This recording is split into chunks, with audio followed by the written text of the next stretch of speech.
દિલ્હીનો મહાસંગ્રામ, દિલ્હીનું દંગલ લગભગ ભારતીય જનતા પાર્ટી એના ઉપર દંગલમાં દમ મારતી દેખાઈ રહી છે, કારણ કે 40થી પણ વધુ સીટો પર ભારતીય જનતા પાર્ટી આગળ ચાલી રહી છે, જ્યાં આંકડો જે છે એમાં 43 સીટો પર આગળ ચાલી રહી છે। અને આ પરિસ્થિતિની વચ્ચે એક તો મેસેજ ક્લિયર કટ થઈ ગયો છે, 27 વર્ષ બાદ ભારતીય જનતા પાર્ટી દિલ્હીની ગાદી પર બેસવા જઈ રહી છે। બહુ મોટો દુકાળો હતો 3 દાયકાનો।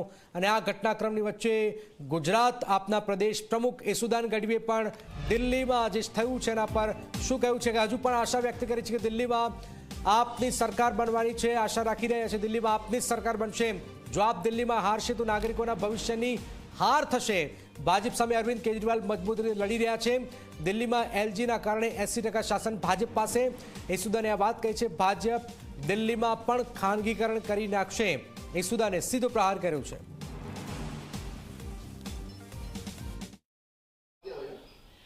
દિલ્હી વિધાનસભાની ચૂંટણીના પરિણામો આવી રહ્યા છે, જે હાલ વલણ દેખાય છે તેમાં ભારતીય જનતા પાર્ટી આગળ ચાલી રહી છે અને બીજા નંબરે આમ આદમી પાર્ટી ચાલી રહી છે। ગુજરાત પ્રદેશ આમ આદમી પાર્ટીના પ્રમુખ યશુદાન ગઢવી આપણી સાથે જોડાયા છે, તેમની સાથે વાત કરીશું। યશુદાન, હેટ્રિક જે થતી હોય તેવું દેખાતું નથી દિલ્હીમાં, કઈ રીતે જોઈ રહ્યા છો? નહીં, હજી તો પ્રાઇમરી રુઝાન છે, 3-4 રાઉન્ડ હજી પૂરા થયા છે, હજી તો ધીરે ધીરે રાઉન્ડ ખુલી રહ્યા છે। અને જે રીતે અત્યારે રુઝાનોમાં પણ એવું બતાવી રહ્યું છે કે આમ આદમી પાર્ટી 36ની આસપાસ આગળ છે, જે અમારા ગ્રાઉન્ડથી, કારણ કે સ્વાભાવિક છે એક રાઉન્ડમાં બદલતા હોય છે।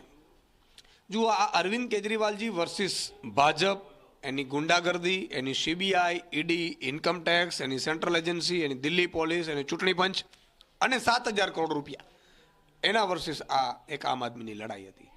તમે જુઓ કે અરવિંદ કેજરીવાલજી હોય અને મનીષજીઓ, એમની વિધાનસભામાં 5-10 હજાર મત કાપી નાખવા, બીજા 5-5 હજાર મત 2 મહિનામાં ઉમેરી દેવા, જે 5 વર્ષમાં આટલે મત ન ચડ્યા હોય એ જે ચડાવવાના, એટલે કે આસપાસ જે હરિયાણા છે, યુપી છે, એના જે ભાજપના કાર્યકર્તાઓ છે એના મત ચડાવી દેવા, આમ કરવા છતાંય અત્યારે ફરીથી એ લોકો આગળ થઈ ગયા છે। અને મને પૂરો વિશ્વાસ છે કે લીડરો પણ જીતશે, આમ આદમી પાર્ટી સરકાર પણ બનાવશે અને આમ આદમી પાર્ટી મજબૂતાઈથી હેટ્રિક મારશે, કારણ કે આ કામની રાજનીતિની જીત થશે।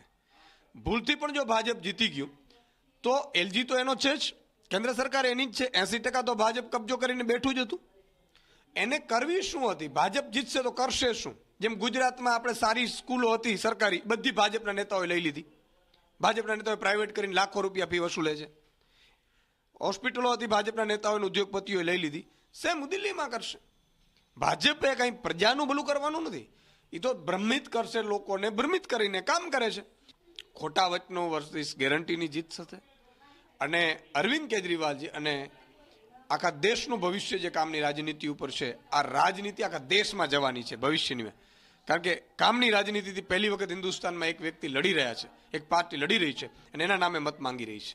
એક છેલ્લો સવાલ, જે આશા અપેક્ષા સાથે આમ આદમી પાર્ટીનો ઉદય થયો કે પહેલી ટર્મમાં 60 કરતાં વધારે બેઠકો, બીજી ટર્મમાં પણ સારી બેઠકો, એટલે ત્રીજી ટર્મમાં એક બેઠકો સુધી પહોંચતા નથી, મેજિક આંક સુધી પણ પહોંચતા નથી। કદાચ જે ત્રીજો ફ્રન્ટ કે જે મહત્વનો કહી શકાય એવો થતો હતો કેન્દ્ર લેવલે, એ કદાચ એનું અધપતન થતું એવું દેખાઈ રહ્યું છે। ના, ચૂંટણીઓ તો જો એક રાજ્યમાં હારે કે જીતે એનાથી બહુ પાર્ટીઓને, રાષ્ટ્રીય પાર્ટીઓને બહુ ફરક પડતો નથી હોતો। આપણે એક સમજાવું વસ્તુ, ભાજપ છે 2019 ચૂંટણી પહેલા 2018માં રાજસ્થાન, મધ્યપ્રદેશ અને છત્તીસગઢ 3 હારી ગયું હતું। ફરીથી એ જ ભાજપ કેન્દ્રમાં સરકાર બનાવી હતી। આ બધી વસ્તુઓમાં રાષ્ટ્રીય પાર્ટીઓને ઇમ્પોર્ટન્ટ કોઈ એક રાજ્યથી સીમિત નથી હોતું। અરવિંદ કેજરીવાલનો વિચારધારા કોઈ એક રાજ્ય પૂરતી નથી રહી, એ રાજ્ય ગુજરાતમાં છે, ગોવામાં છે, હરિયાણામાં છે, મહારાષ્ટ્રમાં છે, બધા।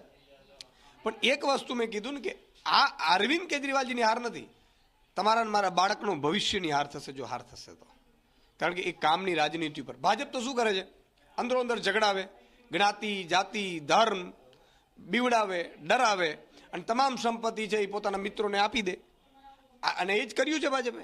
એટલે દિલ્હી છે 80% અત્યારે રાજ ભાજપનું જ છે દિલ્હીમાં। રેવન્યુ એસીબી એને લઈ લીધી, એને અધિકારીઓનો પાવર લઈ લીધો, બધું તો એની પાસે જ હતું, છતાં કંઈ કર્યું કાંઈ જ નહીં, ખાલી આમ આદમી પાર્ટીને તોડવાની, ધ્વસ્ત કરવા, અને એને એટલે માટે એને નેતાઓ પર ખોટા કેસ કરીને જેલમાં નાખ્યા, સુપ્રીમ કોર્ટથી જામીન લઈ આવ્યા, છતાંય આટલી મજબૂતાઈથી અરવિંદ કેજરીવાલજી આવી રીતે આગળ વધી રહ્યા છે, મને લાગે છે કે આ અરવિંદ કેજરીવાલ અને આમ આદમીની જીત જ છે. આભાર. તો આ અશુદાન ગઢવી જેમનું કહેવું છે કે તેમની સરકાર બનવાની નિશ્ચિત છે, પણ જો કદાચ સરકાર નથી બનતી તો જે હાર હશે તે સામાન્ય નાગરિકની હાર હશે, તેના ભવિષ્યની હાર હશે. કેમેરા પર્સન શૈલેષ બગડા સાથે ગૌરવ પટેલ, ઝી મીડિયા, અમદાવાદ.